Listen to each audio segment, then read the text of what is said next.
बिस्मिल्लाहिर्रहमानिर्रहीम, अस्सलाम वालेकुम। प्रोग्राम ज़रिए बहस में खुशामदीद। मैं हूँ आपका मेज़बान ज़ौक अहमद।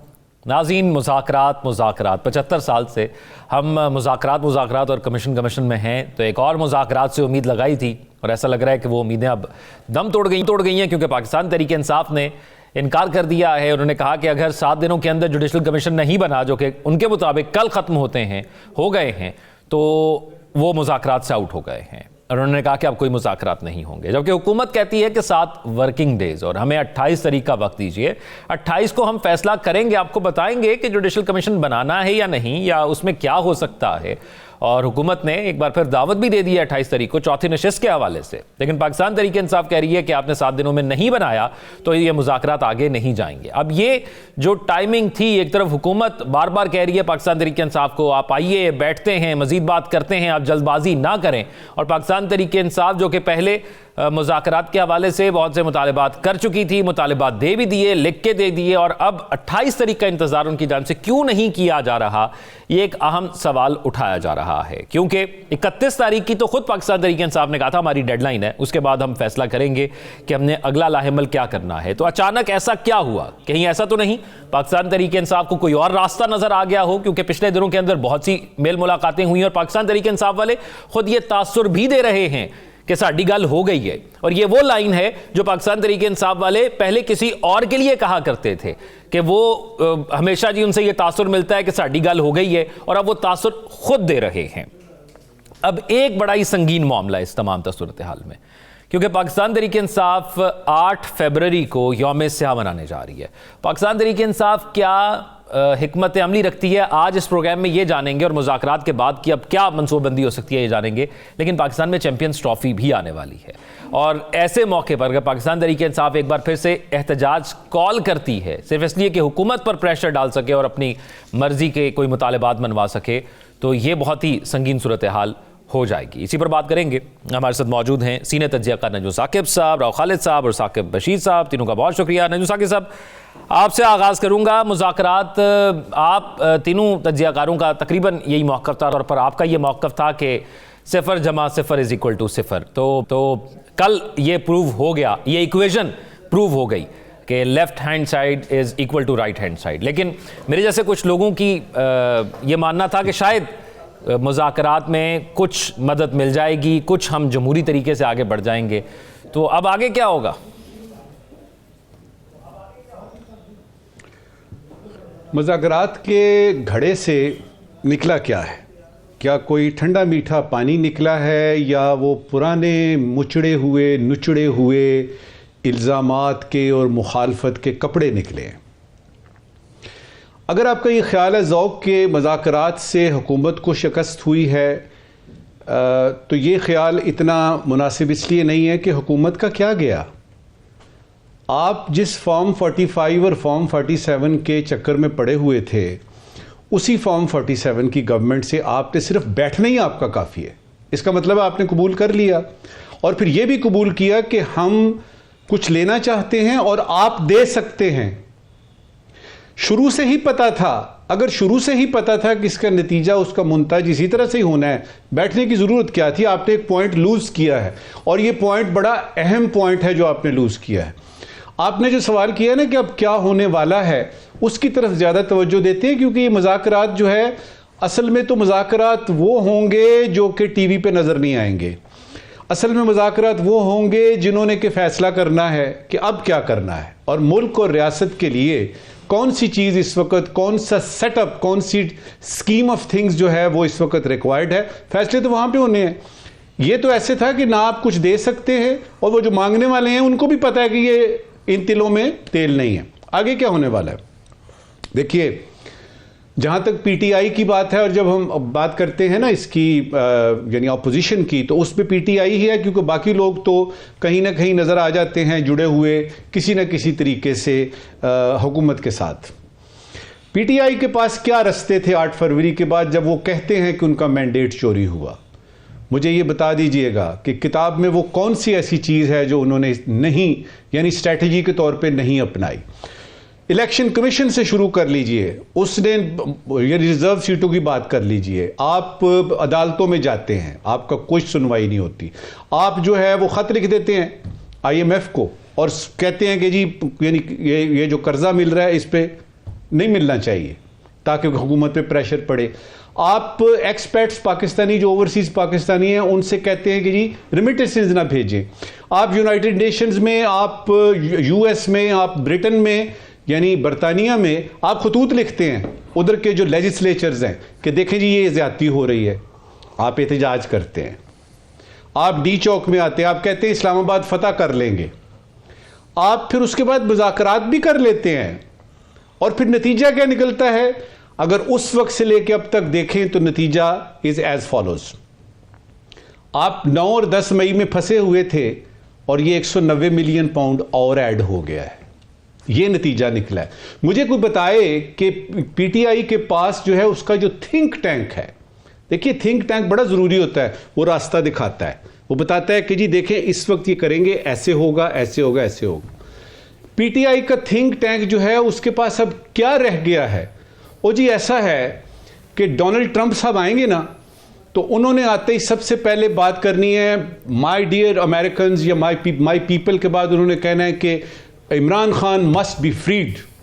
अच्छा, अब हमने पूरी तकरीर सुनी, इनॉग्रल स्पीच उनकी, बेहतरीन तकरीर उन्होंने की, बड़े मुदब्बराना अंदाज में। हमें तो उसमें से कुछ नजर नहीं आया। उसका नतीजा क्या निकला? उसका नतीजा ये निकला कि हुकूमत वक्त अपने पैरों पे मजबूत हो गई, उसको जो थोड़ा सा डर शक था वो दूर हो गया। अब अगर नीचे लेवल पे कोई बातें होती हैं कि जी इमरान को ये कर दें, खान को ये कर दें, उसकी इतनी वैल्यू इसलिए नहीं बनती कि हमने तो तवक्कुआत लगाई हुई थी उसके साथ, यानी सीधा सीधा प्रेसिडेंट के साथ।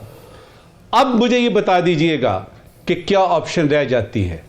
इस सारी सिचुएशन को जब हम देखते हैं तो हमारा तज्जिया ये कहता है कि जहां तक पीटीआई का ताल्लुक है, पीटीआई हमें एक मरतबा फिर सड़कों पे नजर आ रही है। अच्छा, वो इसलिए नजर आ रही है कि इसके अलावा उनके पास और है क्या?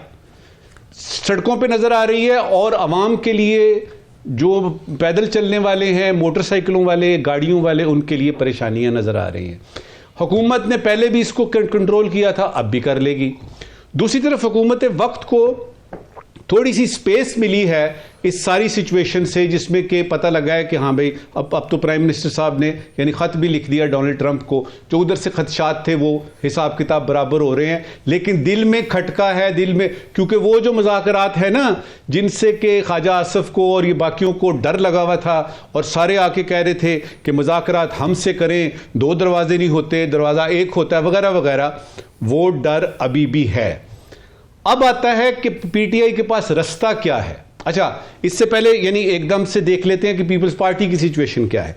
पीपल्स पार्टी जो है वो बड़ी अपने तरफ से स्मार्ट खेल रही है कि उन्होंने सारी आईनी पोजीशनें भी ले ली और उन्होंने सारे जो है ना वो मीठा मीठा हप कर लिया। अब ये है कि वो पिछले कुछ देर से आपको नजर आ रही है कि हुकूमत वक्त के खिलाफ बातें कर रही है। बाबा, अगर आप खिलाफ बातें कर रहे हैं तो हट जाइए। अच्छा, अब उनके लिए क्या है? उनको रास्ता नजर नहीं आ रहा क्योंकि बिलावल साहब बनते नजर नहीं आ रहे प्राइम मिनिस्टर। मैं पीपल्स पार्टी के हवाले से आगे जाके हम तफसीलन बात करेंगे। जी बिल्कुल, जी बिल्कुल। आखिरी बात इस वक्त की, ये सारे के सारे जो स्टेक होल्डर्स हैं सियासत के, ये एक तरफ देख रहे हैं कि वहां से क्या इशारा होगा। और इस वक्त की आखिरी बात यह है कि जब तक उधर से जिन्होंने ये फैसला कर लिया है कि इस मर्तबा सियासतदान खुद कोई हल निकालें, हम बीच में नहीं आ रहे, जब तक उधर से नहीं होता कोई इशारा, ये सिचुएशन ऐसे ही चलती रहेगी। और पीटीआई का अल्लाह हाफिज। राव साहब, अब एक बयानिया सामने आ रहा है, एक तो ये क्या सिचुएशन होगी, नजम साकिब साहब ने उस हवाले से अपना तज्जिया पेश किया। एक सिचुएशन ये आ रही है कि गवर्नमेंट अब चाह रही थी कि फिर हम माजी के वाकयात को भी कमीशन में लेकर आए, फिर कहेंगे शुरू करते हैं 2014 के धरने से, और या फिर अगर 2 कमीशन बनते हैं 26 वाले और 26 नवंबर वाले और 9 मई वाले, तो 9 मई में पाकिस्तान तहरीक इंसाफ को मुश्किलात हो सकती हैं। इसलिए पाकिस्तान तहरीक इंसाफ वॉकआउट कर गई है। क्योंकि सवाल यही पैदा हो रहा है कि पाकिस्तान तहरीक इंसाफ को इतनी जल्दी क्यों थी वॉकआउट करने की? तो आपको क्या लग रहा है? देखिए, जल्दी तो नहीं थी उनको, लेकिन यह है कि वो टाइमिंग होती है सियासत में, तो टाइमिंग इंपॉर्टेंट होती है कि आप किस वक्त पे क्या फ़ैसला करते हैं और किस तरह से उसको लेके चलते हैं। हुकूमत को बड़ा शौक़ था मुज़ाकरात का और 2 साल से लगे हुए थे। पीटीआई नहीं बैठती, चार्टर ऑफ इकोनॉमी कर ले, बल्कि 5 साल से लगे हुए थे जब अपोजिशन लीडर थे शहबाज शरीफ साहब। चार्टर ऑफ इकोनॉमी कर लें, ये कर लें, वो कर लें। सारा कुछ मुतालबात वो करते रहे। नो डाउट ये होना चाहिए, मुज़ाकरात भी होने चाहिए, अहम कौमी अमूर पे बात भी होनी चाहिए और तय भी चीज़ें होनी चाहिए ताकि मुल्क आगे बढ़े। लेकिन हुआ ये है कि जो भी मुज़ाकरात हुए उसमें मुल्क की तो बात ही कोई नहीं हुई आज तक, ना आवाम की कोई बात हुई है। तो अपने अपने मसाइल लेके सारे बैठ जाते हैं। तो उसमें होता यही है कि जब मुझे पता चलता है मेरा तो कोई इसमें दाल नहीं गल रही, तो मैं ज़ाहिर है मैं कहूँगा कि मुझे क्या ज़रूरत है मुज़ाकरात करने की। दूसरी पार्टी अगर समझती है उसकी दाल नहीं गल रही, उसको कोई फ़ायदा नहीं होने लगा। लेकिन राव साहब अभी तो हुकूमत ने फैसला करना है ना कि हमने बनाना है नहीं बनाना। 28 तारीख उस वक्त कह दिया था कि हम 28 को बताएंगे आपको, आखिरी नशिस्त में कि चौथी नशिस्त 28 को कर लेंगे। फिर पाकिस्तान तहरीक इंसाफ 3-4 दिन इंतजार क्यों नहीं कर पाए? जी बिल्कुल, जी बिल्कुल आप दुरुस्त कह रहे हैं। लेकिन बात यह है कि क्या वो कमीशन बना सकते थे, ये इख्तियार उनके पास था, और वो कमीशन किस तरह से बनना था उसकी TO आज तो इन्होंने बड़ा स्मार्टली चार्टर ऑफ डिमांड दिया था, उसमें 9 मई की सैंडविच कर दिया। जैसे मैंने कहा वो मुतालबात में कि इमरान खान पकड़े गए, कैसे पकड़े गए, हाई कोर्ट में क्या हुआ, CCTV फुटेज किधर है, लोग कैसे वहाँ पहुँच गए, कोर्ट कमांडर हाउस, वो सारा कर करा के उन्होंने बीच में 9 मई डाल दिया। तो उसमें उन्होंने एक किया, 26 नवंबर में उन्होंने यही किया, सारा कुछ कर करा के जी किसने ऑर्डर दिया, किसने गोली चलाई, किसने क्या किया, किसने वो इस तरह करके उन्होंने सारा उसमें किया। TO आज तकरीबन उन्होंने बना के दे दी, गवर्नमेंट ने उसको रिस्पॉन्ड करना था।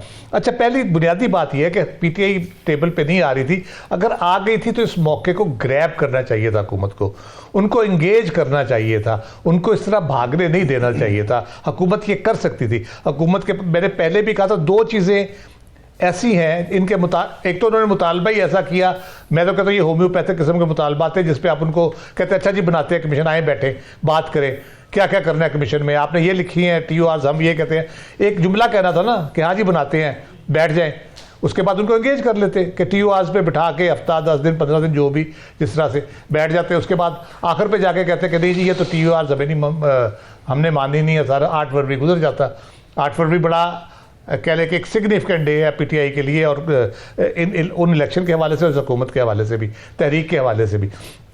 तो ये मामला बड़ा अच्छे तरीके से गुजार सकते थे, बहुत कुछ हो सकता था। इतनी देर में इनको ये भी पता चल जाता, जो ये सहमे बैठे थे, मुझे पता नहीं क्यों सहमे बैठे थे, इतनी तगड़ी हुकूमत है माशाल्लाह, 2/3 अक्सरियत है उसकी, ट्रंप से डर रहे हैं।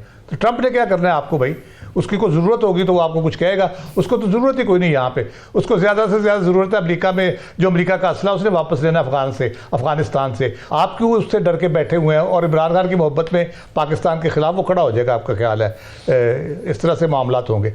तो ये ऐसे बहाने बना के जी वो ये कर रहे हैं, वो उस तरह कर रहे हैं, फिर वो इनको खिड़की दरवाजे की फिक्र पड़ गई कि वो और खिड़की दरवाज़ा खुल गया। और भाई ना खुलने दो ना, आपके पास अपॉर्चुनिटी है, उस अपॉर्चुनिटी को मत ज़ाया करो, उनको बिठाओ। 2 चीज़ें मैं कह रहा था बड़ी इंपॉर्टेंट थी जो ये कर सकते थे। सुप्रीम कोर्ट का एक फैसला पड़ा है जिस पर इंप्लीमेंट नहीं हो रहा मखसूस नशिस्तों के हवाले से, उसको स्पीकर साहब जो ख़त लिखते थे वो ये ख़त लिखते थे कि उनको जी वो सुप्रीम कोर्ट का फैसला और आप उसको इंप्लीमेंट कर दें। दूसरा, सेनेट के इलेक्शन नहीं हुए KP की हुकूमत के, वो उस पर शोर डाल रहे हैं, उसमें क्या मसला है, आपकी तो मिल ही नहीं सीट वहाँ पे कोई, आप रोक के बैठे हुए हैं अगर, तो उससे क्या फ़ायदा आपको हो रहा है, सिवाय इसके कि वो मामला लटके जा रहा है, किसी वक्त वो चैलेंज होगा तो उसमें आप खुद जाके फंस जाएंगे।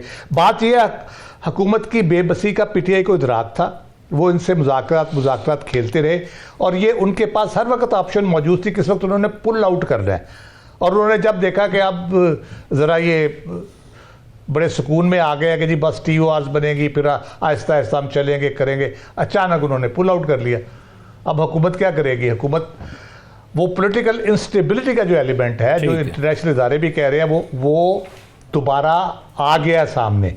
अब आप उसको माने ना माने, वो दोबारा सामने आ गया। और जहाँ तक कि बड़ी अच्छी बात की नजम साहब ने, मुज़ाकरात जो होते हैं सियासतदानों के दरमियान कामयाब हो जाते हैं, फिर 5 जुलाई 1977 हो जाता है जब मुज़ाकरात सियासतदानों के दरमियान कामयाब होते हैं। तो ये भी ज़हन में रखना चाहिए। ये आपने जो बात की पॉलिटिकल सिचुएशन के हवाले से, मैं यही साकिब बशीर साहब आपकी तरफ अगर लेके आऊँ कि जब ये मुज़ाकरात हो रहे थे तो एक हमने नुक्ता ये भी उठाया था कि शायद पूरी दुनिया के अंदर जो मैसेज ख़ास तौर पर 24 और 25 नवंबर के बाद गया, उसको ज़ायल करने के लिए भी हुकूमत मुज़ाकरात की टेबल पर बैठ रही है ताकि बताया जा सके कि हम अपोजिशन के साथ मुज़ाकरात कर रहे हैं। और फिर पाकिस्तान तहरीक इंसाफ ने जब ये फैसला लिया था कि हम मुज़ाकरात की तरफ जा रहे हैं और मुज़ाकरात भी मेज़ पर बैठ रहे हैं, वो याद रखिएगा 26 नवंबर हो चुका था, जो उनके तहफ़्फ़ुज़ात थे उस पर, उसके साथ साथ इमरान खान को बहुत तहफ़्फ़ुज़ात थे, उनको मिलने नहीं दिया जा रहा, जिम की सहूलत नहीं मिल रही, डेथ सेल के अंदर हैं, वॉक नहीं करने दी जा रही, न्यूज़पेपर नहीं है, टीवी नहीं देखने दिया जा रहा उनको, तो उसके बावजूद उन्होंने मुज़ाकरात का फ़ैसला किया। अब तो मामलात भी सब ठीक ठाक थे, हाँ 190 मिलियन पाउंड का बस फैसला आया है उनके खिलाफ, तो वॉकआउट हो गया। नहीं, ये बस फैसला नहीं है, मेरे ख्याल में 14 साल की सज़ा जो इनकी मीटिंग चल रही थी, मुज़ाकरात चल रहे थे, तो उस दौरान सज़ा होना, और फिर जो बुशरा बीबी हैं वो उनको भी 7 साल की सज़ा होना, ये बड़ा माना खेज़ है मुज़ाकरात के दौरान। लेकिन इसके बावजूद भी मेरे ख्याल में मुज़ाकरात का जो दौर हुआ उस 190 मिलियन पाउंड केस के फ़ैसले के बाद हुआ, तो उस फैसले के बाद भी दौर हुआ। अब हुकूमत की जानिब से क्या जो कमिटमेंट्स की गई क्या वो पूरी हुई हैं, ये भी तो हमें देखना चाहिए। 2 जनवरी को एक बैठक होती है जिसमें हुकूमत कहती है, जो पीटीआई कहती है कि हमें मुलाकात जो है वो एक ऐसे माहौल में हमारी मुलाकात करवाएं जेल में जहाँ पे जेल हुकाम ना बैठे हों उस मुलाकात में। तो वो हुकूमत जो पहले तो 4, 5, 6 जनवरी हमने देखा, 7, 8, 9, 10 भी गुजर गया, 10-12 दिन तो लग गए इस मुलाकात कराने में, और वो मुलाकात भी फिर उसी माहौल में हुई जिस तरह पहले होती थी। तो गवर्नमेंट वो मुलाकात नहीं करवा सकी कमिटमेंट के बावजूद। फिर जब 17 जनवरी को ये होती है, बैठक हुई, दूसरी जो मुज़ाकराती कमेटियाँ बैठी, तो उस कमेटी के जो इलामिया आया तो मुश्तरका तौर पर यह कहा गया कि 7 दिन में हुकूमत जो है वह जवाब दे देगी कि जुडिशल कमीशन बनाना है या नहीं बनाना। उनकी जानिब से ये कहा था कि नेक्स्ट अब हमारी जो कमेटी की मीटिंग होगी तब होगी जब आप कमीशन अनाउंस करेंगे। तो 7 दिनों में हुकूमत ने जवाब तो नहीं दिया, तो कमिटमेंट्स तो हुकूमत की जानिब से भी पूरी नहीं की जा रही। अगर देखा जाए, वो कहते हैं नहीं आपने तो 31 जनवरी की तारीख दी हुई थी, तो हम तो 28 जनवरी जो है वो इजलास रख रहे हैं, लेकिन 7 दिन का उन्होंने कहा था, उसके पीछे भी कोई रीजन होगी, वजह होगी, डिस्कशन हुई होगी कि 7 दिन हम मुशावरत वो कहते हैं ना हमारी 7 इत्तेहादी जमातें हैं तो हमें सातों की सातों से मुशावरत करनी है। वैसे तो वो बात करें तो सातों की सातों से उन्होंने मुशावरत तो करनी है, लेकिन सबकी जो नुमाइंदगी है वो उस कमेटी में भी मौजूद है। तो वो इंडिविजुअल अपनी अपनी जो है वो पार्टी से बात करके तो एक कमेटी का इजलास बुला के उसमें आदमी फैसला हो सकता था कि इन्होंने कमीशन बनाना है या नहीं बनाना। तो वैसे एक मतलब अजीब सी बात है, लेकिन माजी को अगर देखा जाए कि पाकिस्तान की हिस्ट्री में जो कमीशन बने हैं बड़े बड़े, तो उन कमीशन की रिपोर्ट कभी आई नहीं है मंजर आम पे, मतलब ऑफिशियली। अनऑफिशियली तो चीज़ें आती रही हैं। अगर आप पिछली हिस्ट्री देखें 70 साल की, और रिसेंट पास्ट में भी अगर देखें तो कुछ कमीशंस बने, उनकी रिपोर्ट्स नहीं आई सामने। कमीशंस तो बन गए, उनमें सब कुछ चीज़ें होती रहीं। तो हुकूमत फिर भी इसके बावजूद भी गवर्नमेंट डर रही है। और ख्वाजा आसिफ साहब की तरफ से बयानात कुछ मैंने देखे, वो कहते हैं जी वो तो 9 मई पे तो वो अली अमीर गंडापुर ने कह दिया था कि हमारे लोग जो है वो गलती से ये उनसे हो गया और इस तरह की, तो जब मान रहे हैं तो फिर तो ज़रूरत ही नहीं है बस कमीशन की। तो 26 नवंबर पर भी हुकूमत ने एक स्टांस लिया हुआ है कि उनका तो है ही, कुछ हुआ ही नहीं है। तो मेरा ये ख्याल है कि जब गवर्नमेंट खुद जो है वो कहती है कि कुछ नहीं हुआ, इधर 26 नवंबर और 9 मई पे वो कहते हैं बहुत कुछ हुआ है, तो इसको कमीशन के सामने रखने में हर्ज तो नहीं है। लेकिन गवर्नमेंट अभी तक जो इतलात हैं वो रिलक्टेंट हैं, वो नहीं बात कर रहे। वो ये कह रहे हैं कि जब ये इमरान खान साहब ने ऐलान किया है कि हम जो है वो मजीद मुज़ाकरात में नहीं जा रहे, वो उन्होंने वो 7 दिन की जो डेडलाइन थी उसी के तनाजुर में किया कि हम नहीं जा रहे। तो अब गवर्नमेंट जो है वो उनको राजी करने की कोशिश कर रही है। कल का दिन बड़ा अहम है, कल सैटरडे है, और कल सैटरडे को अडियाला जेल में मुलाकात होगी जो पीटीआई की लीडरशिप है उनकी इमरान खान साहब से, क्योंकि केस कल लगा हुआ है वहां पे। तो कल फिर फैसला होगा कि 28 जनवरी को जो इजलास होना है उसमें पीटीआई शामिल होगी या नहीं होगी, या उनका वही स्टांस है। बज़ाहिर मुझे लगता है कि उन्होंने थोड़ा सा प्रेशराइज करने के लिए ये किया है, शायद वो 31 जनवरी वाली जो डेडलाइन है उस तक रखें, और हो सकता है पॉसिबिलिटीज है कि 28 वाले इजलास में वो शरीक हो और फोर्सफुली गवर्नमेंट को कहें कि आप जो है वो कमीशन बनाएं। अभी तक की इतला के मुताबिक गवर्नमेंट जो है वो इस पे एग्री नहीं हुई कमीशन बनाने पे। यानी ये भी हो सकता है कि 28 से पहले गवर्नमेंट ये अनाउंस कर दे कि ठीक है हम बनाते हैं, आए टीओआर कर लेते हैं बैठ के, या फिर देखते हैं कि पाकिस्तान तहरीक इंसाफ कल के बाद क्या फैसला लेती है। ये इंपॉर्टेंट होगा। एक ब्रेक की तरफ चलते हैं, स्टे विद अस।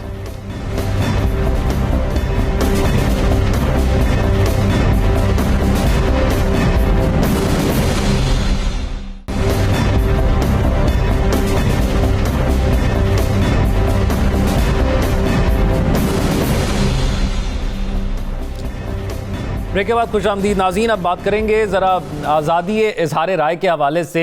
पाकिस्तान में हर गवर्नमेंट को मसाइल रहे हैं और उनको लगता है कि बहुत ज़्यादा फेक न्यूज़ होती हैं, और फेक न्यूज़ क्या है ये तयन हर वक्त की हुकूमत अपने हिसाब से करती है, और उसके कानून भी उसी तरह बनाए जाते हैं और उसको इम्प्लीमेंट भी उसी तरह किया जाता है। अभी कुछ तरमीम की गई हैं पीका एक्ट के अंदर। उन तरमीम के बाद सहाफ़ियों की जानिब से भी काफ़ी एहतजाज किया गया। उन्होंने कहा गया कि हमें इस मुशावरती अमल का हिस्सा नहीं बनाया गया है। और फिर उस कानून को अगर हम थोड़ा सा उसका जिक्र कर दें, क्योंकि हम इस नशिस्त में और इस सेगमेंट में फेक न्यूज़ की डेफिनेशन जानने की कोशिश करेंगे कि ये आखिर कार्रवाई होगी किस पर। तो ये कहा जा रहा है कि 3 साल कैद होगी, 2 मिलियन यानी 20 लाख रुपए जुर्माना होगा अगर कोई फेक न्यूज़ होती है, और अगर किसी के खिलाफ होती है, किसी को उससे एतराज़ है, तो वो 24 घंटे के अंदर रिपोर्ट कर सकता है। इस हवाले से उसके अंदर तरमीम की गई है। फिर अगर वो ट्रिब्यूनल में जाती है तो ट्रिब्यूनल में कौन होगा, और फिर इस हवाले से एक जो अथॉरिटी बनाई जा रही है उसमें 9 मेंबर्स होंगे। उसका हेड ऑफिस इस्लामाबाद में होगा। 4 सूबों के जो दारुल हुकूमत हैं सूबाई, उनमें एक ऑफिस होगा। तो इस तरीके से ये चलेगा। लेकिन आपको याद होगा कुछ साल पहले एक ड्रैकोलियन लॉ का लक़ब दिया गया था एक लॉ को अज़मा बुखारी साहिबा की जानिब से। मरीम नवाज़ ने भी बहुत तनकीद की थी उस पर। वो पाकिस्तान तहरीक इंसाफ के दौर में बनाया गया था, और वो यही पीका एक्ट था जिसके अंदर तरमीम की गई थी। अब अता तारड़ साहब कह रहे हैं कि इसका इतलाक सोशल मीडिया पर होगा, और सोशल मीडिया के जो लोग जो भी खबरें फैलाते हैं उस पर इसका इतलाक होगा। तो राव साहब, ये इस बार जो तरमीम की गई है इसको आप कैसे देख रहे हैं? ख़ास तौर पर सोशल मीडिया एक ऐसा बयानिया जो हुकूमत को बहुत मुतासर कर रहा है, उसके हवाले से यह तरमीम कर दी गई है। देखिए, ये तो 150-200 बंदों की नौकरी का बंदोबस्त किया गया है। मुझे तो कोई ऐसे नहीं लग रहा कि कोई बहुत ही कमाल कर दिया इन्होंने। हमारे यहाँ लॉ की इम्प्लीमेंटेशन का हमेशा से इशू रहा है। मिस यूज़ होता है लॉ। आप जितना मर्जी ठंडा मीठा लॉ बना ले, जब इम्प्लीमेंट आपने करना है तो उसको अपनी मर्जी से करना है। जिसको आपने रगड़ना है उसको आपने रगड़ देना है, जिसको आपने बचाना है उसको बचा देना है। सबसे पहले मैं फेक न्यूज़ की आपने डेफिनेशन की बात की, उसमें मुझे बहुत एक इंटरेस्टिंग वाक़या याद आ गया। हमारे इलाके में MNA का इलेक्शन लड़ते थे, मरहूम है, उनका नाम नहीं मैं ले रहा अभी, फौत हो गए। बड़े सियाने जो होते, पढ़े लिखे नहीं थे लेकिन सियाने बहुत थे। तो एक जलसे को खिताब कर रहे थे, तो वो पता था मुखालिफ कैंडिडेट को पढ़े लिखे नहीं है, तो उन्होंने एक सवाल उनको भिजवा दिया कि पाकिस्तान का जोग्राफिया और हदूद अरबा बताएं। उनको भेज दिया। तो उन्होंने साथ बंदा खड़ा तो उसको कहा पढ़ के बताओ क्या। उसने कहा जी पाकिस्तान का जोग्राफिया और हदूद अरबा पूछा है। तो उन्होंने कहा कि जी ये पूछा गया मुझसे सवाल, मुझे पता है ये किसने भिजवाया सवाल। बात ये है, उसने पंजाबी में कहा, उसने कहा मैं मास्टर तो नहीं लग रहा ना कि मैं याद करा। तो दूसरी गल ये है कि जिन्होंने भेजा पता उन्होंने भी कोई नहीं, ठीक है। तो ये फेक न्यूज़ का जो कर रहे हैं उनको भी नहीं पता कि फेक न्यूज़ को किस तरह डिफाइन करना है। दुनिया में आज तक नहीं हुई, वैसे आपस की बात है। वो ट्रंप ने टर्म यूज़ की और उसके बाद फेक न्यूज़ फेक मीडिया, वो सारा वो चल पड़ा। एक बरतानिया में हुआ है, ऑफकॉम उनका है, वो लॉ जो बना सारा इसी से मुतल्लिक जो है सारा, उसमें भी फेक न्यूज़ को उन्होंने कहा कि नहीं कोई फेक न्यूज़ कोई नहीं, सच्ची या झूठी खबर होती है, ये जाली खबर वाला काम जो है ना तो वो है उसके ऊपर। अच्छा, लॉज की जहाँ तक बात है, हमारे यहाँ इतने कानून मौजूद हैं ऑलरेडी, हम एक और बना दिए, चलो बहुत अच्छा हो गया। जैसे मैंने कहा नौकरी लगेगी, उसमें एक अथॉरिटी बनेगी, अथॉरिटी के 9-10 बंदे हैं मेरा ख्याल है उसमें, उसका फिर स्टाफ भी होगा, जाहिर है पूरा पैराफर्नेलिया उसका होगा, क्योंकि FIA से सोशल मीडिया के जो इख्तियारात है वो लेके इनको देने हैं। उसके बाद एक कंप्लेंट काउंसिल बनेगी जिसके कोई TORs नहीं, को पता नहीं अभी क्या होगा, पर अथॉरिटी का भी अभी कोई पता नहीं आपको कि किस तरह उसके होगा, काम किस तरह करेगी, उसके इख्तियारात के हवाले से सिर्फ 24 घंटे में उसका एक्शन लेने का है, बाकी तफसीलात अभी उसकी बननी है। लॉज जाहिर उसके अंदर जो भी रूल्स बनेंगे। उसके बाद चेयरमैन जो होगा अथॉरिटी का, उसकी रिक्वायरमेंट में आया है कि उसके पास बैचलर डिग्री होनी चाहिए और 15 साल का रेलिवेंट फील्ड का तजुर्बा होना चाहिए। आप भी फॉलो करते हैं उसमें? जी सर, मैं फॉल नहीं करता, अगर मुझे लगाना होगा वो कर लेंगे हमें। मुझे याद है PTV और पैमरा के 2 चेयरमैन लगे थे पिछले मियां नवाज शरीफ साहब के दौर में, ठीक है।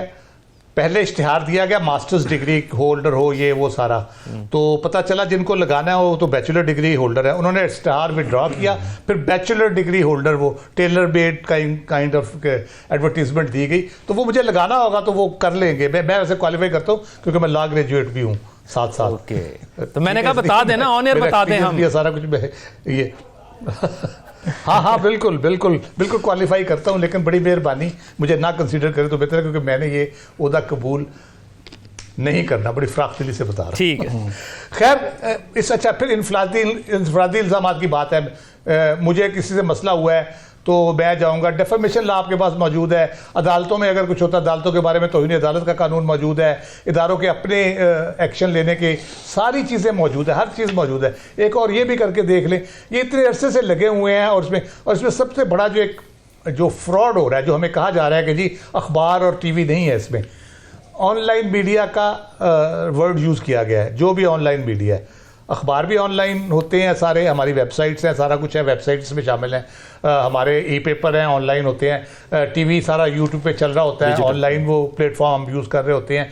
तो ये हम जब घेरना होगा ना तो वो फिर कुछ नहीं देखेंगे कि टीवी है या नहीं है, फिर पिक एंड चूज़ ही होगा। जैसे मैंने कहा ला की हम उसकी इम्प्लीमेंटेशन जो हम करते हैं जिस तरह से करते हैं। फिर एक और बड़ी इंटरेस्टिंग इसमें ली गई चीज़, क्राइम दफ़ा 144 का नफाज भी इसके अंदर ही आ गया तकरीबन, कि आप उकसाएंगे किसी को, आप किसी को सिविल नाफरमानी पे कहेंगे, आप कुछ और करेंगे, आप इस तरह करेंगे उस तरह करेंगे, तो वो भी सारा तकरीर, पॉलिटिकल तकरीरें भी इसके अंदर ही आ जाएंगी और सारा कुछ इसके अंदर ही डाल दिया गया है उन्होंने। अब सियासी तकरीर जो होती है, मियाँ नवाज शरीफ साहब कर रहे हैं, अगर वो इमरान खान की हुकूमत को ललकार रहे हैं या उन्होंने गुजरांवाले वाली एक तकरीर की थी, तो वो तो सारी सोशल मीडिया पर चल रही थी, तो उसकी बुनियाद पर हो सकता है। अब सोशल मीडिया पे हमने एक और रवायत डाली है कि कोयटा के एक गांव में बंदा बैठा, मैंने सोशल मीडिया पे फलां बंदे को ये कहता सुना और उसने वहाँ एक FIR करा दी, एक ने कहीं दादू में करा दी, एक ने 400 FIR एक ही उस वीडियो के ऊपर हो जाती हैं।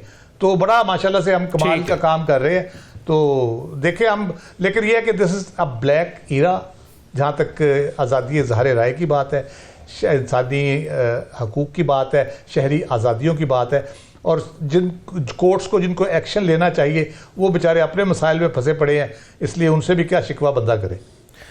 नहीं साकिब साहब, दो बुनियादी चीज़ें मैं जानना चाहूँगा इस हवाले से। ख़ास तौर पर एक ये आर्गूमेंट दिया जाता है कि जो आज़ादी इज़हार राय पाकिस्तान के अंदर है वो तो बाहर भी नहीं है, और एग्जांपल दी जाती है US के अंदर भी नहीं है और डेवलप कंट्रीज़ के अंदर भी नहीं है। दूसरा, जब से AI आई है उसके जो हमने असरात देखे हैं, हमने गुज़िश्ता दिनों भी देखे कि AI से किस तरह फेक चीज़ों को जनरेट करके सोशल मीडिया पर सर्कुलेट किया जाता है और फिर वो ज़्यादा हाइप भी क्रिएट करती हैं और लोगों को मिसगाइड भी करती हैं। तो उसके बाद आपको लगता है कि इस तरह की चीज़ों की ज़रूरत थी?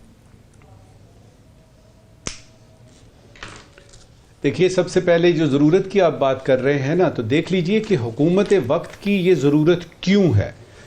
सारी बातें हो रही हैं जी, ये अमेंडमेंट नहीं आनी चाहिए थी, ये पीका में फलाना हो गया, ढमकाना हो गया, कुछ लोग हुकूमत के खिलाफ कर रहे हैं, और एक शख्स है जो हुकूमत के साथ है और उसका नाम है वज़ीर इत्तलात जी। उस बेचारे को इतनी मुसीबत पड़ी हुई है बताने की कि देखिए FIA से ये काम नहीं हो रहा। कल उन्होंने कहा है ना, बताया है, लोगों ने गौर से सुना नहीं। उन्होंने कहा जी FIA से ये काम नहीं हो रहा, ये डिजिटल टेररिज्म FIA के बस की बात नहीं है, दीज आर हिज वर्ड्स, उनके बस की बात नहीं है, लिहाजा अथॉरिटी बनानी थी। फिर उन्होंने एक और बात की जिसकी तरफ तवज्जो बड़ा ज़रूरी है मबजूल करना, कि ये जो लोग हैं जो कि UK में बैठे हैं, दुबई UAE में बैठे हैं और लाखों डॉलर बना रहे हैं, हुकूमत को एक पैसा नहीं मिल रहा। आपने नोट किया? तो आपको इसका रेज़न दख्त पता चलता है, इसकी वजूहात पता चलती हैं कि क्यों डिजिटल टेररिस्ट को पकड़ना FIA के बस की बात नहीं है, लिहाजा ये अथॉरिटी पैसे बड़े लोग बना रहे हैं, बजाय इसके कि हुकूमत ये करे कि जॉब्स क्रिएट करे और बता इस इंटरनेट को ही ठीक कर दे। वो ये कह रही है जी चूंकि ये कमा रहे हैं लिहाजा ये वापस आने चाहिए। देखिए, मुझे कोई एतराज़ नहीं है अगर हुकूमत जो है वो वाकई यानी ये बहुत सारे डिजिटल टेररिस्ट पकड़ लेती है। अब सवाल ये है कि क्या वो हमें बताया जाएगा ये पकड़े हैं हमने, ये अथॉरिटी ने ये किया है? इसके अलावा कम से कम 15 सवाल हैं मेरे पास जो टाइम ज़ाया करेंगे। बुनियादी तौर पे मुझे ये बता दीजिएगा कि कानून का मसला है कि कानून की इम्प्लीमेंटेशन और उसकी उस पर अमल दरामद करने का है। फिर ये है कि हमने तो ये देखा था एक सच्ची खबर होती है, एक झूठी खबर होती है। इजहादी ये जो है ना आज़ादी राय, इजहार राय, इसको एक तरफ रखें, ये मसला उसका नहीं है। मसला वो तो पूरी दुनिया में नहीं है। स्टेट जो है वो अपना हिसाब किताब रखती है, किसी भी चीज को आप कह सकते हैं ये एंटी स्टेट है, वो चीज और ये चीज अलहदा है, इसको थोड़ा सा अलहदा कीजिए। ये है कि फेक न्यूज। अब उसमें सवाल ये है ज़ौक कौन फैसला करेगा कि ये न्यूज़ फेक है? क्योंकि आजकल जो कुछ भी आ रहा है ना आपके सोशल मीडिया पे, और ये जो आपने आर्टिफिशियल इंटेलिजेंस की बात की है, किसी किस्म की जिम्मेदारी किसी पे आयद कर ही नहीं सकते, हत्ता कि आप फोरेंसिक्स भी करवा लें, क्योंकि फोरेंसिक्स में भी आप कहा जाएगा कि जी ये फेक है। लिहाजा ये वाली चीज कि फेक न्यूज को रोकना है, झूठी खबर को रोकना है, मुझे ये बताइएगा कैसे रोकेंगे आप? ये लॉ बनाने से रुकेगा? सवाल ही पैदा नहीं होता। असल चीज ये है कि आप इस मुल्क में जितने भी लोग आपके हैं जो सोशल मीडिया इस्तेमाल कर रहे हैं, या आपके ओवरसीज पाकिस्तानी, या वो लोग जो बाहर इस्तेमाल कर रहे हैं, उनके उस बुनियादी सवाल का जवाब ढूंढें। वो ये फेक न्यूज अगर आपके तई दे रहे हैं, क्यों दे रहे हैं? वो पाकिस्तान के हक में क्यों नहीं बात कर रहे? इस सवाल का जवाब ढूंढे, बजाय इसके कि सोशल मीडिया पे आप करें सोशल मीडिया, फेक न्यूज, अच्छी खबर, बुरी खबर, ये सारी बातें आप कर नहीं सकते। कानून करने से क्या है?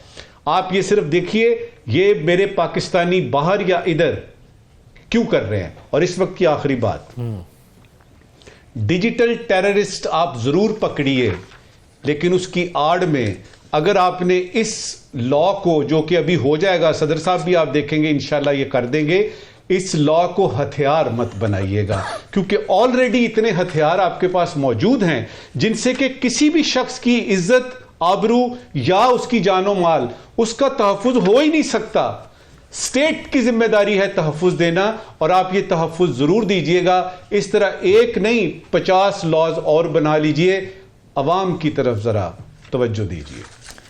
साकिब बशीर साहब, ये अब क्योंकि जो लॉ कल हमने देखा असम्बली की कार्रवाई के अंदर सहाफ़ियों ने वॉकआउट भी किया वहाँ से, लेकिन जो बुनियादी चीज़ इस पर फोकस वाली थी कि ये एक ऐसी हुकूमत है जिसमें एक बड़ी तादाद के अंदर बहुत जमातें इत्तेहादी हैं, तो ये उन तमाम जमातों का मुत्तफ़िका है, किसी ने अपोज भी नहीं किया उसको, तो क्यों ये ज़रूरत पेश आई एक, और ये इम्प्लीमेंट किस तरह होगा? एक तो जो अपोज ना करने वाली जो बात आप कर रहे हैं, बड़ा हैरान कौन है कि कल असम्बली की जो कार्रवाई थी उसमें जो हमारे सहाफ़ी मौजूद थे, उनका ये कहना है कि पीपल्स पार्टी एक तरफ जो है वो उस पर तनकीद भी कर रही थी और उसको उसके हक़ में वोट भी दे दिया। बिलावल साहब ने भी जो है वो उस पर एतराज़ भी उठाया कि वो जो आपने मुसवदा जो है वो शेयर ही नहीं किया। ये तो वही बात हमें लग रही है कि जिस तरह ये पहले लेजिस्लेशन कानून साजी करते रहे हैं, 26वीं तरमीम में भी ये हमें नज़र आया और उसके बाद भी ये मुसवदा भी, अब ये जो मुसवदा है ये अच्छा भला मुसवदा है, इस पर तो मेरे ख्याल में कमेटी में ये जाना गया है, लेकिन वहाँ पे स्टेक होल्डर्स को बुला जी 18 सफ़ात पे, तो उनको स्टेक होल्डर्स को बुलाना, उनसे तजावीज़ लेना और उसके बाद इसको मुसवदे को जो है वो तमाम पॉलिटिकल पार्टीज़ का भी उस पर पॉइंट ऑफ व्यू आना और उसके बाद आगे चलकर आपको लेकर जाना जो बेहतर होता। लेकिन गवर्नमेंट जो है वो सोचती नहीं है।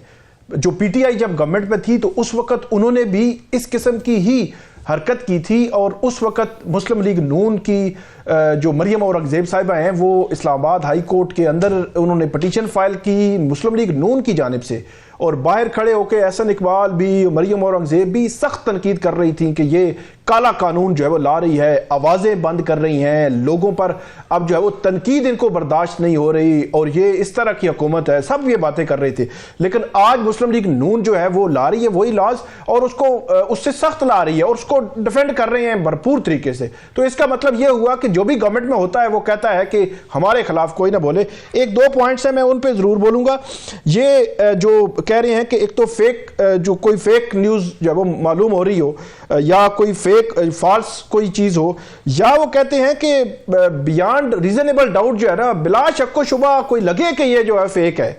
अब मामला ये है कि इसमें राव साहब जो है वो बेहतर जो राय दे सकते हैं, वो लॉ समझते हैं कि ये बियॉन्ड रीजनेबल डाउट ये टर्म इस्तेमाल ही अदालतों में होती है कि अदालतें जब कोई फैसला देती हैं ना, अभी जो इमरान खान साहब को फैसला दिया तो उसमें जज साहब ने ये लफ्ज इस्तेमाल किए कि जो प्रोसिक्यूशन है वो बियॉन्ड रीजनेबल डाउट अपना केस प्रूव करने में कामयाब हो गई है।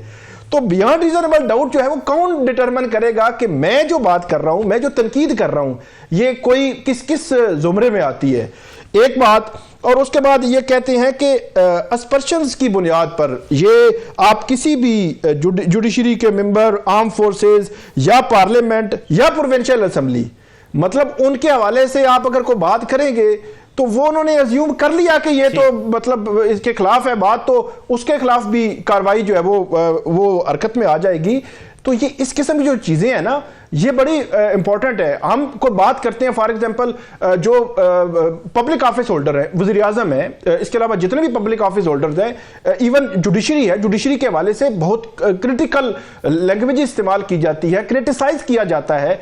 तो जो क्रिटिसाइज हम करते हैं, ये जिस किस्म के अल्फाज इस्तेमाल किए जा रहे हैं, मेरा ख्याल में वो इसके अंदर ले आएंगे कि ये जो क्रिटिसाइज किया एक्चुअली क्रिटिसाइज नहीं, ये आपने इल्जाम लगाया है या तोहमत लगाई है, इससे शक ये जा रहा है और इसके खिलाफ जो कार्रवाई बननी चाहिए, और उसको काउंटर करने के लिए आपके पास जो फोरम नहीं होगा। आखिरी बात मैं सिर्फ करूंगा, इस किस्म के लॉज बनाने में फॉल्स फेक न्यूज खत्म करने, फॉल्स न्यूज या मिस इंफॉर्मेशन फैलाने या इस किस्म की चीजें खत्म करने से किसी को कोई मसला नहीं है, लेकिन हमेशा से हमारे यहां इस किस्म के जो लॉज इतने खुले उसमें रास्ते दे दिए जाते हैं ना, वो गलत इस्तेमाल होते हैं अपने मुखालफिन के खिलाफ, सहाफियों के खिलाफ। जो तनकीदी आवाजें हैं वो बंद करने के लिए उनको इस्तेमाल किया जाता है। तो ये खतरात इसमें बिल्कुल वाज़ेह हमें नजर आ रहे हैं, इसलिए सहाफती तंजीमें खुल के इस पर तनकीद कर रही हैं और हुकूमत को इस पर नजरसानी करनी चाहिए। और पाकिस्तान की हिस्ट्री को देखते हुए जहां पर हुकूमत इतनी कंसर्न्ड है फेक न्यूज़ के हवाले से, तो कुछ और फेक चीज़ें भी हैं, उन पर भी कंसर्न्ड हो जाए, जिसमें फेक इलेक्शन हो सकता है, फेक जमहूरियत हो सकती है, फेक पॉलिटिशियन हो सकते हैं, फेक निज़ाम हो सकता है, फेक प्रोमिसेस, फेक दावे हो सकते हैं, फेक पेज, फेक कमेटी और फेक कमीशन भी हो सकता है। इस पर भी फोकस करें तो निज़ाम बेहतर हो जाएगा। एक ब्रेक की तरफ चलता है।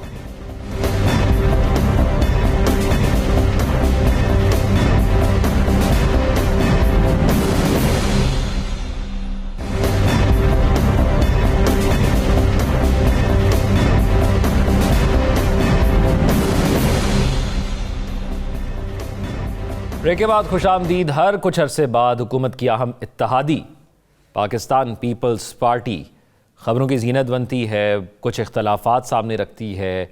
फिर एक गवर्नर हैं उनके पंजाब से, गवर्नर पंजाब, वो बहुत ही पुरुमीद हैं कि पाकिस्तान के तमाम मसाइल का हल बिलावल भुट्टो ज़रदारी साहब के पास है और वो वज़ीर आज़म बनाने के लिए भी सबसे ज़्यादा आगे हैं।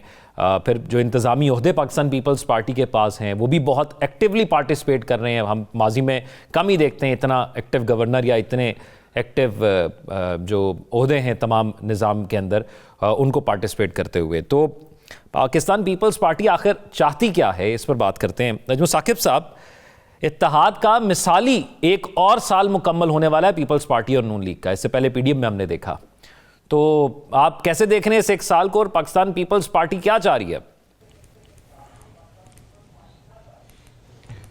पाकिस्तान पीपल्स पार्टी सीधा सीधा एक छोटी सी बात चाह रही है, ज़्यादा उनकी ख्वाहिशात नहीं है। और वो छोटी सी ख्वाहिश ये है कि बिलावल भुट्टो ज़रदारी साहब को बना दिया जाए प्राइम मिनिस्टर और आसिफा भुट्टो को बना दिया जाए फॉरेन मिनिस्टर।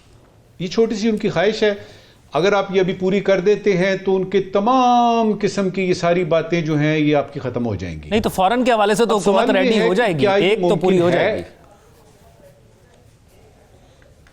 अल्लाह करे मैं तो दोनों पूरी हों, कुछ तो बदले, ये मंजरनामा कुछ तो बदले, कम से कम उम्मीद ही होगी कि चलो जी इस हुकूमत से तो कुछ नहीं हुआ, ये बिलावल भुट्टो साहब आ रहे हैं, ये बात करते हैं जुल्फ़िकार अली भुट्टो की, बीबी की बात करते हैं, बीबी शहीद की, ये कुछ ना कुछ करके दिखाएंगे और कुछ नहीं तो उम्मीद तो होगी। अब सवाल यहां पे जो है ना वो बड़ा अहम एक ये है कि जो पीपल्स पार्टी कह रही है, मेरे सामने लिखा है कि विफाकी हुकूमत, ये उनके शर्जील मेमन साहब ने कल ही बयान दिया, विफाकी हुकूमत अवामी मसाइल हल करे, सिर्फ इसी को ले लीजिए। और पहले तो देखते हैं कि इसका ये अवाम के मसाइल से इनकी मुराद क्या है। अवाम के मसाइल से इनकी मुराद है पीएचडीपी में सिंध को डालें, सिंध के मसाइल हल करें, ये पानियों के मसले, ये कनाल्स के मसले ये हल करें, ये उनके नज़दीक अवामी मसाइल हैं। दूसरी तरफ हम क्या देख रहे हैं, ख्वाजा आसिफ साहब को और बिलावल भुट्टो ज़रदारी को ये कल ही बना दिया गया है। एक हाई पावर्ड बोर्ड होता है जो 21 से 20 जो है ना वो ग्रेड के अफसरों की, यानी 21 से 22 में जो आते हैं उनकी प्रमोशन करता है, जो पिछले पता नहीं कितने अरसे से नहीं हुआ। और बहुत सारे लोग जो हैं वो बेचारे 21 में सारी क्वालिफिकेशन के बावजूद वो रिटायर हो गए 21 में ही, उनका बना दिया गया है। अगर तो अवामी मसाइल की बात है ये भी उसमें आता है। सवाल ये है कि पंजाब से तो ख्वाजा आसिफ साहब आ गए, सिंध से आ गए आपके बिलावल भुट्टो साहब। ये केपी और बलोचिस्तान जो है ये कोई दूर का इलाका है, इनका कोई हक नहीं है कि इनके भी 2 मेंबर्स जो हैं वो बैठे हुए हों। क्यों? तो बिलावल भुट्टो जरदारी साहब ठीक है, वो ठीक कह रहे हैं अवामी मसाइल हल हों, लेकिन अवामी मसाइल वो देखें कि क्या पूरी अवाम की बात हो रही है, चारों सूबों की बशमूल गिलगित और बल्तिस्तान और आज़ाद कश्मीर के, कि या सिर्फ सिंध की बात हो रही है। 2-3 सवाल करके अपनी बात खत्म करता हूं। अगर वफाकी हुकूमत अवाम के मसाइल हल नहीं कर रही, आप कहते हैं नहीं कर रही, तो इत्तेहादी होने का ताना क्यों बर्दाश्त कर रहे हैं आप? पहला सवाल। दूसरा सवाल, हुकूमत, आप कहते हैं जी हुकूमत के पास 2/3 अक्सरियत नहीं है। कल इन्होंने बिलावल भुट्टो जरदारी साहब ने कहा हुकूमत के पास 2/3 अक्सरियत नहीं है, पता नहीं कैसे वो बातें कर रहे हैं। तो उसके जवाब में ये है कि अगर हुकूमत के पास 2/3 अक्सरियत नहीं है तो ये जो 26वीं तरमीम जो आपने बड़ी बढ़ चढ़ के आगे अप्रूव करवाई है, इसमें तो 2/3 अक्सरियत अभी इन्होंने जो है वो किया, यानी साबित की है। तो आप ये कैसे कह सकते हैं कि उनके पास 2/3 अक्सरियत नहीं है? तीसरा और आखिरी सवाल, वो कहते हैं जी कि मुल्क में अगर अमन और इस्तेहकाम नहीं है तो वो आना चाहिए। अगर मुल्क में अमन और इस्तेहकाम नहीं है तो ये बता दीजिएगा कि पीपल्स पार्टी ने, पीडीएम हो या अभी की हो हुकूमत, उसमें इत्तेहादी बन के सारी आईनी पोजीशनें लेके सारा हिसाब किताब करके प्रैक्टिकल लेवल पे सिंध के अलावा किस जगह पे इन्होंने कोई ऐसी बात की है कि जिसमें पता लगे कि पीपल्स पार्टी बाकायदा तौर पे बीच में है और वो अवाम के ओवरऑल मसाइल को हल कर रही है? लिहाजा ये कहना कि पीपल्स पार्टी क्या चाहती है, सियासत चल रही है, सियासत चलेगी। और उसमें मुझे लगता यह है, इस वक्त की आखिरी बात, मुझे लगता यह है कि वो जो डील शुरू में एक हुई थी, जो हमने सुनी कि कुछ अरसा शहबाज शरीफ साहब वजीर आजम रहेंगे, बाद में बिलावल साहब आएंगे, वो डील लगता है कि खटाई में पड़ चुकी है। राव साहब, एक बयानिया बनाया जाता है कि हुकूमतों के बस की बात नहीं है जो हालात इस वक्त ख़राब हुए हैं, तो बिलावल साहब के पास ऐसा क्या है? और ख़ास तौर पे जब पैसेंजर सीट पे तमाम सहूलियात मिली हैं तो फिर ड्राइविंग सीट पे क्यों बैठना? बात यह है वो किसी सीट पे भी बैठे हों, हुकूमत के शहबाज शरीफ साहब जिस तरह से चला रहे हैं उसी तरह ही चलाएंगे ना। वो ड्राइविंग सीट पे बिठा दें उनको, ऑटोमेटिक गाड़ी है, गियर लगा हुआ है, जीपीएस पे चल रही है वो, और टेस्ला वाली गाड़ी आप समझ लें एक तरह से है, ड्राइवरलेस जो होती है। तो ड्राइवर बैठा हो ना बैठा हो, ये गाड़ी चलती रहनी है, इससे कोई फ़र्क नहीं पड़ना। जहाँ तक ये बात है बयानात तहफ़्फ़ुज़ात ये जारी रहेंगे, करते रहेंगे। सिर्फ पीपल्स पार्टी जो है बेचारी दिल में बड़ा तूफ़ान छुपाए बैठी है। उनको लगता है कि ये वाहिद और बेहतरीन मौका है कि बिलावल को प्राइम मिनिस्टर बनाया जा सकता है, इसके बाद शायद ये मौका ना आए। तो इसलिए वो कोशिश, दिल तो उनकी बड़ा करता है, वो हुकूमत के कड़ाके भी निकाल सकती है, कोई मसला नहीं ऐसा, कड़ाका निकाल सकती है बल्कि, लेकिन हिम्मत भी नहीं है और इजाज़त भी नहीं है। जब इजाज़त मिलेगी तो हिम्मत भी मिल आ जाएगी, वरना उसी तनख्वाह पे काम करेंगे। वो कहता है ना कि दिल ते करता है ससुराल आवा ते जावा पर किराया कितों लियावा। तो ये इस किस्म की डायलेमे का शिकार है। और ऊपर से गिमिक्स किस किस्म के कर रहे हैं। अब यूसुफ गिलानी साहब कहते हैं मेरे प्रोडक्शन ऑर्डर पे एजाज चौधरी को नहीं लाया गया, मैं इजलास की सदारत नहीं करूंगा जब तक प्रोड्यूस नहीं होते, और पीका लॉ पेश हो रहा है क्योंकि इसलिए मैं वो पीका लॉ पे वोट दे के आपने कौमी असम्बली से पास कराया है, अब आप कह रहे हैं कि जी आप सदारत नहीं करेंगे।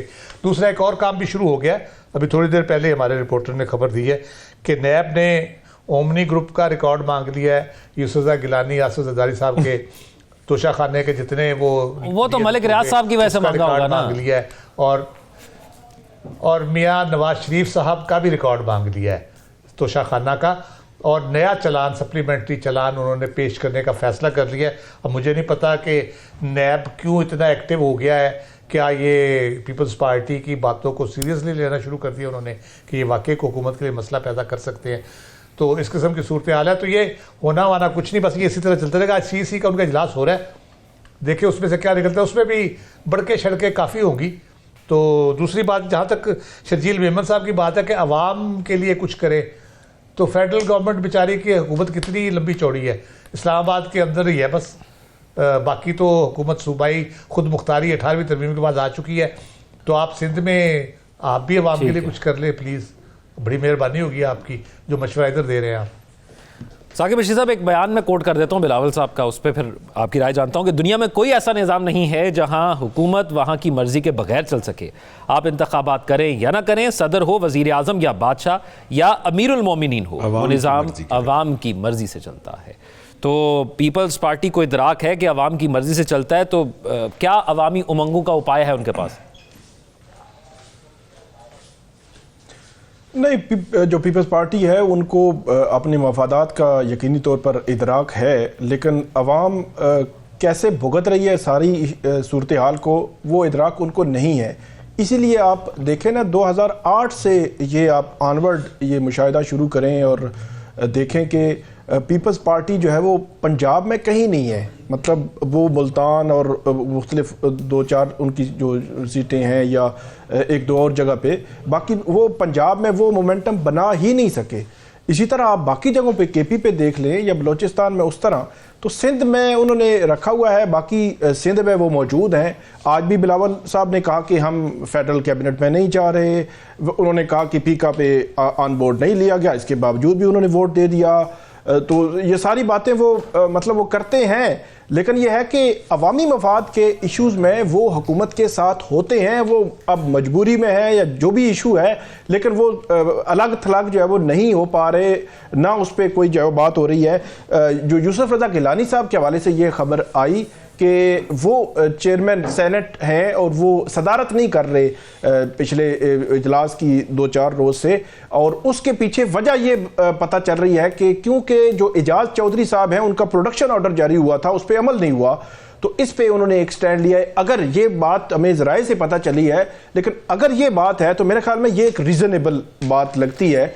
इस किस्म के जो स्टैंड हैं, आपने जो पार्लियामान की सुप्रीमेसी की बात आप करते हैं या इस किस्म की जो सिचुएशन है, तो उसके पे अगर स्टैंड लेंगे, अवामी इश्यूज पे स्टैंड लेंगे, ये पीका लाज हैं, इस पे आप फुल फ्लैश स्टैंड नहीं, पता चले ऐसा नहीं है कि आप उधर वोट दें। लेकिन साकिब बशीर साहब, ये ज्यादा हिस्ट्री की बात नहीं है जब पाकिस्तान पीपल्स पार्टी के एक इंतहाई सीनियर रहनुमा ने असेंबली में खड़े होकर कहा था कि मैं पार्टी का वोट है इसलिए दे रहा हूं, उनकी आंखों में आंसू थे और उन्होंने कहा कि मैं तो इसके खिलाफ हूं। लेकिन तो ये भी तो हमारी रिवायात है ना। जी बिल्कुल, वो मिलिट्री कोर्ट्स जब बनी थी 2 साल के लिए, तो उस वक्त जो साबिक चेयरमैन सेनेट, उस वक्त बाद में चेयरमैन सेनेट बने, उस वो उन्होंने जो है वो वोट दिया था और उसमें वो रोए भी थे। लेकिन वो सिचुएशन तो चले, उनका अपना एक ज़मीर था कि एक तरफ पार्टी ने उनको सेनेटर बनाया और दूसरी तरफ उनका ज़मीर था, उन्होंने इज़हार कर दिया। लेकिन पीपल्स पार्टी की हिस्ट्री अच्छी रही है, जमहूरियत की मजबूती के हवाले से, आज़ादी राय के हवाले से, मीडिया की आज़ादियों के हवाले से। लेकिन यह है कि वो पिछले आप 10, 12, 15 साल में आप देखें कि वो चीज़ें हमें नापैद होती नज़र आ रही हैं आहिस्ता आहिस्ता। अभी भी कुछ आवाज़ें पीपल्स पार्टी में होती हैं, उनकी पार्टी के अंदर तो नहीं चलती, लेकिन वो इंडिविजुअल हैसियत में बात कर रहे होते हैं। कुछ लोग हैं पीपल्स पार्टी में, पीपल्स पार्टी को अपनी जो पॉलिसीज़ हैं यकीनी तौर पर उनको देखना चाहिए। इक़्तिदार ज़रूरी होता है पॉलिटिकल पार्टीज़ के लिए, लेकिन अवाम में भी आपकी पजीराई जो है वो ज़रूरी है। बिल्कुल बिल्कुल ऐसा ही है। नजमुल साकिब साहब, आज के सवाल।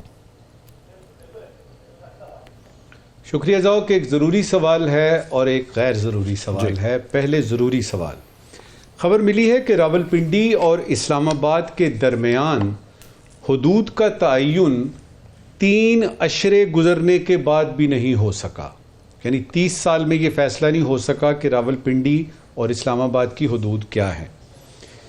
अच्छा, ये इंडिया और पाकिस्तान के दरमियान तो हुदूद की तयन की समझ में आती है बात, लेकिन इसकी समझ नहीं आती। ज़रूरी सवाल ये है कि अंदाज़न कितने बरसों में ये पता लग जाएगा कि कौन सा इलाका रावलपिंडी में है और कौन सा इलाका इस्लामाबाद में है। ठीक। आज का गैर ज़रूरी सवाल, एक मोहतरम वफाकी वज़ीर साहब ने फरमाया है कि 190 मिलियन पाउंड केस में पीटीआई मजहब कार्ड इस्तेमाल कर रही है। पीटीआई मजहब कार्ड इस्तेमाल कर रही है इस 190 मिलियन पाउंड केस में। ज़रूरी सवाल ये है कि मजहब को बतौर कार्ड इस्तेमाल करने के लिए किसी एनओसी की ज़रूरत होती है, क्योंकि हमारे पड़ोस में नरेंद्र मोदी साहब जो हैं वो एक अरसे से इस कार्ड को इस्तेमाल कर रहे हैं और पूरी दुनिया खामोश है। हमारे नाज़रीन सोशल मीडिया पर अपने से आगाह करेंगे। अपना ख्याल रखिएगा। अल्लाह हाफ़िज़।